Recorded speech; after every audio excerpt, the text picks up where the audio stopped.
What happens when Britain's most controversial television host goes head-to-head with the world's most rebellious royal? You won't believe what unfolds when Piers Morgan's trademark arrogance collides with Prince Harry's defensive walls in what can only be described as the most explosive television confrontation of the year.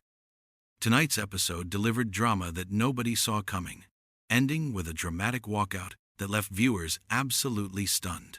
Before we get into this incredible story, make sure you hit that subscribe button and drop a comment below, because you're not going to believe what unfolds.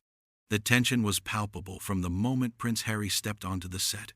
Piers Morgan, sitting behind his imposing desk with that trademark smirk plastered across his face, wasted no time in establishing his dominance.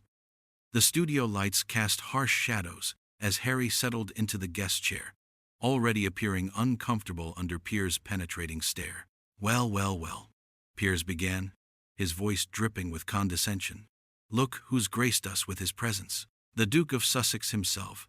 Though I suppose that title means less and less these days. Doesn't it, Harry? The camera captured Harry's jaw tightening immediately, his hands gripping the chair arms as Piers continued his opening salvo. Let's cut straight to the chase, shall we? Piers leaned forward aggressively, his eyes gleaming with that familiar predatory gleam. You've spent years throwing your own family under the bus, making millions off their misery. Tell me, Harry, how does it feel to be the most successful royal traitor in British history? The accusation hung in the air like a toxic cloud. Harry's composure began to crack almost immediately, his voice rising as he shot back. That's absolutely ridiculous, Piers. You know nothing about what my family and I have endured. Nothing. But Piers wasn't finished. In fact, he was just getting started. With theatrical flair, he pulled out a stack of papers, waving them dramatically in the air. Oh, but I know plenty, Harry. I've got receipts right here. Financial records showing exactly how much you've profited from your royal sob stories. Netflix deals, book advances, speaking fees. You've turned family dysfunction into a cottage industry. The camera zoomed in on Harry's face as the color drained from his cheeks. His voice became defensive, almost pleading. Those deals were about telling our truth, about breaking cycles of your truth? Piers interrupted with a bark of laughter that echoed through the studio. Your truth has changed more times than a weather forecast, mate. First, your father was loving. Then, he was cold. First, William was your best friend. Then, he was your enemy. Which version should we believe today? As the confrontation intensified, Harry's composure began unraveling completely.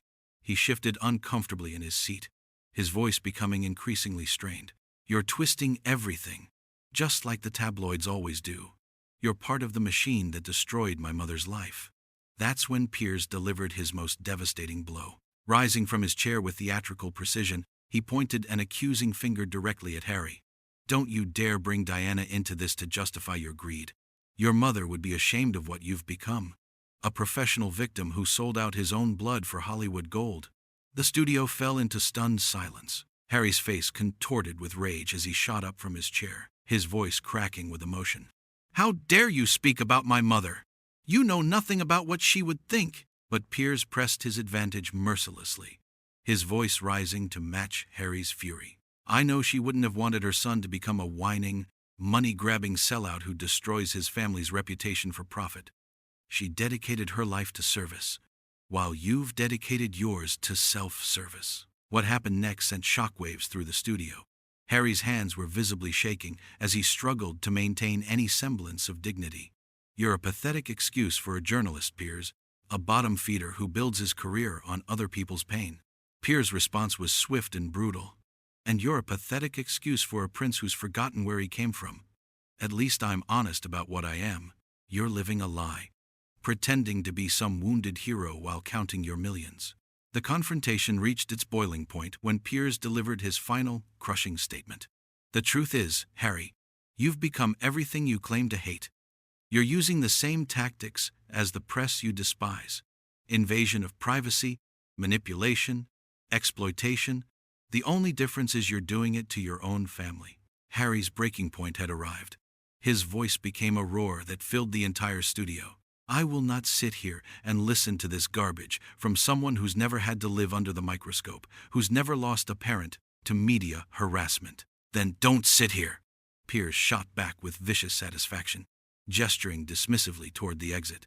Nobody's forcing you to face the truth about what you've become. The camera captured every moment of Harry's complete meltdown. His face was flushed red, his breathing rapid and shallow as he struggled to form coherent words. This interview is over. This whole thing is a joke, just like your career. As Harry began to remove his microphone with trembling hands, Piers couldn't resist one final parting shot. Running away again, are we? Just like you ran from your duties, your family, your country. It's what you do best, isn't it? That was the final straw. Harry hurled his microphone onto the floor, where it landed with a sharp crack that echoed through the stunned studio. You're despicable, he snarled, his voice barely controlled. This is exactly why the media needs to be held accountable for the damage they cause. Piers stood triumphant behind his desk, arms crossed with smug satisfaction as he watched Harry storm toward the exit.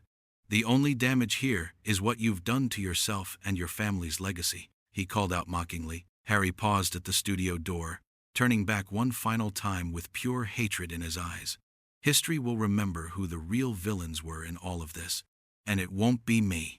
With that devastating final word, he disappeared through the exit, leaving behind a studio filled with shocked silence and one very satisfied Piers Morgan, who couldn't hide his gleeful smile as the cameras continued rolling on what would become television history.